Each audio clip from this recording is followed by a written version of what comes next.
বিশ্বাস হচ্ছে না তো? ভাবছো ফিল্টার? তাহলে লাইভ প্রুফটা দেখেই যাও। এত ঘষাঘষির পরেও মেকআপের কিচ্ছু হচ্ছে না, একটুও ট্রান্সফার করছে না। চলো তাহলে স্টেপ বাই স্টেপ শেখা যাক। তো প্রথমেই যেটা করতে হবে, ফেসটাকে ভালো করে ক্লিন করে নিতে হবে। আমি এখানে অ্যাপোলোর ওয়েট টিস্যু ইউজ করছি। তারপর আমার ফেসটা একটু ড্রাই লাগছিল বলে আমি একটা টোনার অ্যাপ্লাই করে নিয়েছি। এইবার আমি পন্সের সুপার লাইট জেল ময়শ্চারাইজারটা ইউজ করছি। এখানে কোনো ক্রিম বেস ময়শ্চারাইজার ইউজ করা যাবে না, জেল বেস বা ওয়াটার বেস ময়শ্চারাইজার ইউজ করতে হবে। এখন আমি একটা গ্রিপ প্রাইমার ইউজ করছি। এটাই এই মেকআপের মেন পার্ট। গ্রিপ যত ভালো হবে মেকআপ তত লং লাস্টিং হবে। কারেক্টিং করছি আমি অ্যাফলাইজার প্যালেট থেকে। সামারের জন্য অ্যাফোর্ডেবল প্রাইসের মধ্যে এটা খুবই ভালো একটা কনসিলার প্যালেট। এরপর যে ফাউন্ডেশনটা ইউজ করব, এর সম্পর্কে আমি যতই বলি না কেন সব কম পড়ে যাবে। এটা হচ্ছে ম্যাকাডেমিয়ার ভেলভেট ম্যাট ফাউন্ডেশন। এটা সামারের জন্য তো খুবই ভালো, প্লাস এটা উইন্টারেও ইউজ করা যায়। এটা ওয়াটারপ্রুফ আর ফুল কভারেজ প্রোভাইড করে। লং লাস্টিং মেকআপের জন্য কিন্তু ফাউন্ডেশনের পরিমাণটা একটু কম হতে হবে। অ্যাফলাইজার প্যালেট থেকেই আমি কন্টুরিংটাও করে নিচ্ছি। আমার কন্টুরিং করতে খুবই ভালো লাগে, এতে মুখের ফিচারটা রিফাইনও হয়ে যায়, প্লাস ন্যাচারালও লাগে। এইবার আমি কোনো হাইলাইটিং কনসিলার ইউজ না করে ম্যাকাডেমিয়ার লাইট শেডের ফাউন্ডেশনটা অল্প পরিমাণে নিয়ে ফেসটাকে হাইলাইট করছি। এইবার ইউজ করতে হবে একটা ভালো ওয়াটারপ্রুফ পাউডার। আমি এখানে আই ম্যাজিকের বানানা শেডের পাউডারটা ইউজ করছি। প্রথমে আন্ডার আই সেট করেছি,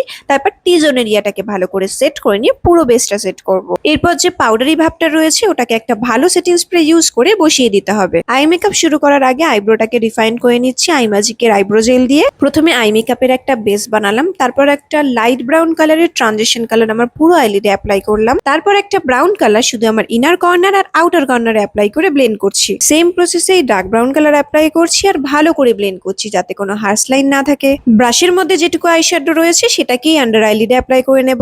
তারপর মিডিলে লাগাবো একটা গোল্ডেনিশ শিমার কালার। ব্যাস, আই মেকআপ কমপ্লিট। তোমরা চাইলে এরকমই আই মেকআপ রাখতে পারো, আবার আমার মতো আইলাইনারও পরতে পারো। তারপর মাস্কারা, ওটা তো লাগাতেই হবে। এইবার আমি ব্লাশ লাগাচ্ছি। ব্লাশের জন্য আমি আই ম্যাজিকের প্যালেট ইউজ করেছিলাম। ফেসের হাই পয়েন্ট গুলোকে হাইলাইট করে নিচ্ছি আমি মেবিলিনের হাইলাইটার দিয়ে। প্লিজ কেউ লিপস্টিকের শেড জিজ্ঞেস করো না, অনেকগুলো লিপস্টিক মিক্স ম্যাক্স করে একটা লিপস্টিক পরেছিলাম। এইবার পুরো মেকআপটা সেট করে দিতে হবে একটা ভালো সেটিং স্প্রে দিয়ে। আমি এখানে রিকর্ডের সেটিং স্প্রে ইউজ করেছি। তো এটা হচ্ছে আমার ফাইনাল লুক। এই মেকআপটা তোমরা হাত দিয়ে ঘষলেও মেকআপ একটুও ট্রান্সফার হবে না। তোমাদের এই লুকটা কেমন লাগলো অবশ্যই আমাকে কমেন্ট করে জানাও, আর সাথে লাইক আর ফলো করতে একদম ভুলো না। আর যদি চাও তোমাদের স্পেশাল ডেতে আমার কাছে সাজতে, আমার সাথে অবশ্যই যোগাযোগ করতে পারো।